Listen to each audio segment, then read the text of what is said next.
Hi guys, welcome back to our channel. இன்றைக்கி நம்ம சேனலில் என்ன ரெசிபி வீடியோ பார்க்க போகிறோன்னா, என்னோடய ஸ்டைலில் லெமன் ரைஸ் எப்படி செய்கிறதுன்னு பார்க்கலாமா? வாங்க.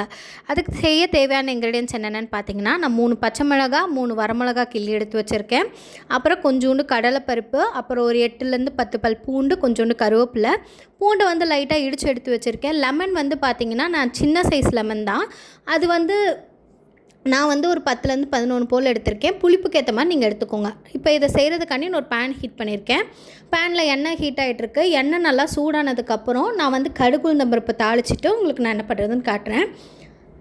என்ன சைஸ் லெமன் எடுத்திருக்கேன்னா இதுதான் அதோட ஹாஃபு. இது வந்து நான் ரொம்ப சின்னதாக இருக்கனால 11 லெமன் எடுத்திருக்கேன்.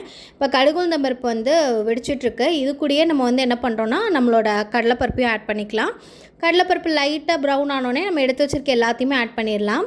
பச்சை மிளகா, வரமிளகா, பூண்டு எல்லாத்தையும் ஆட் பண்ணிடலாம். அதை எப்போதுமே சிம்மில் வச்சுக்கோங்க, இல்லாட்டி சீக்கிரமே கரிஞ்சிரும். சிம்மில் வச்சு நல்லா இதெல்லாம் வதக்கி விடுங்க. இதெல்லாம் நல்லா வதங்கினதுக்கப்புறம் நம்ம என்ன பண்ண போகிறோன்னா, ஸ்டவ்வை ஆஃப் பண்ணிவிட்டு லெமன் ஜூஸ் சேர்க்க போகிறோம். இது வந்து பார்த்திங்கன்னா, பூண்டு நிறைய பேர் ஆட் பண்ணுவாங்க, ஒரு சில பேர் ஆட் பண்ண மாட்டாங்க. பூண்டு ஆட் பண்ணிங்கன்னா ரொம்பவே ஃப்ளேவர்ஃபுல்லாக இருக்கும். இப்போ இது நல்லா வதங்கிருச்சு. நான் ஸ்டவ்வை ஆஃப் பண்ணிட்டேன். இப்போ லெமன் ஜூஸ் ஆட் பண்ணிக்கிறேன். அவ்வளோதான். அந்த சூட்டில் லைட்டாக கொதிக்குது இல்லையா, அதுலதான். இதுதான் என்னோடய ஸ்டைலில் லெமன் ரைஸ் நான் கிளறி எடுத்துட்டேன். இன்றைக்கி நான் வந்து பொட்டேட்டோவோட அதை சர்வ் பண்ணியிருக்கேன். ரொம்பவே பெஸ்ட்டான காம்பினேஷன். இதே மாதிரி இதே அளவுகளோடு செஞ்சு பார்த்துட்டு எப்படி இருக்குன்னு சொல்லிட்டு மறக்காமல் கமெண்ட் பண்ணுங்கள். நம்ம சேனலை சப்ஸ்கிரைப் பண்ணிடுங்க. பக்கத்தில் இருக்க பெல் ஐக்கானை ப்ரெஸ் பண்ணிடுங்க. அப்போ தான் நான் அப்லோட் பண்ணுற வீடியோ உடனுக்குடனே உங்களுக்கு வந்து சேரும். நான் முன்னாடியே சொன்ன மாதிரி நிறைய பேர் சப்ஸ்கிரைப் பண்ணாமல் பார்க்குறீங்க. சப்ஸ்கிரைப் பண்ணிவிட்டு பார்த்தீங்கன்னா ரொம்பவே மோட்டிவேஷனலாக இருக்கும். தேங்க்யூ ஃபார் வாட்சிங். இதே மாதிரி இன்னொரு வீடியோவில் உங்களை சந்திக்கும் வரை பாய்.